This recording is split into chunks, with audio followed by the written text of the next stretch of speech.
ஒவ்வொரு மாசமும் அமாவாசை தினத்துல பித்ரு காரியங்களை செய்பவர்கள் தங்களுடைய வீட்டுல மறந்தும் இந்த தவறுகளை மட்டும் செய்யாதீங்க. அமாவாசை தினத்துல நாம் சரியா செய்யாவிட்டாலும் கூட பரவாயில்லை, ஆனா தவறா சில விஷயங்கள் எல்லாம் செய்யவே செய்யாதீங்க. அது எதிர்மறையா செஞ்சிடும். அமாவாசை தினத்துல விரதம் இருந்து படைத்து எள் தண்ணீர் எரிப்பது நம்முடைய பித்ருக்களை திருப்திப்படுத்தும். ஆனா அமாவாசை என்று சில காரியங்களை செய்யக்கூடாது அப்படின்னு சாஸ்திரங்கள் சொல்லுது.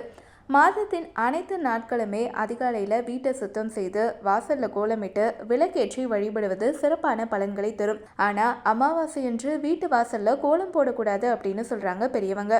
அமாவாசை தினத்துல பித்ருக்களுக்கு தர்ப்பணம் செய்து காகங்களுக்கு அன்னமிட்ட பின் வாசல்ல கோலமிடுவதில் தவறில்லை. அல்லது அன்றைய தினம் முழுவதுமே வாசல்ல கோலம் போடாமல் இருக்கலாம்.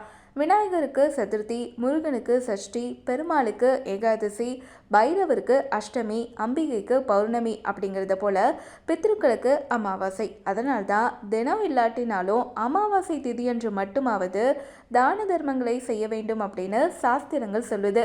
அமாவாசையில் செய்கின்ற தர்ப்பணங்கள் மற்றும் தானங்களால் முன்னோர்களின் தாகமும் பசியும் நிவர்த்தியாவதோட குலம் செழிக்கும்.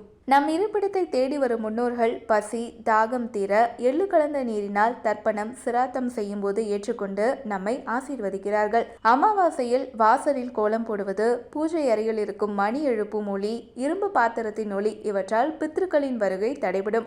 இதனால் தர்ப்பணம் முடிந்து காகத்திற்கு அன்னமிடும் வரை, அதாவது வீட்டுக்கு பித்ருக்கள் வந்து நம்மை ஆசீர்வதித்து செல்லும் வரை வீட்டு வாசல் மற்றும் பூஜை அறையிலோ கோலம் போடுவதையும் மணி அடித்து ஒலி எழுப்பி பூஜைகள் செய்வதையும் தவிர்க்க வேண்டும் அப்படின்னு சொல்றாங்க.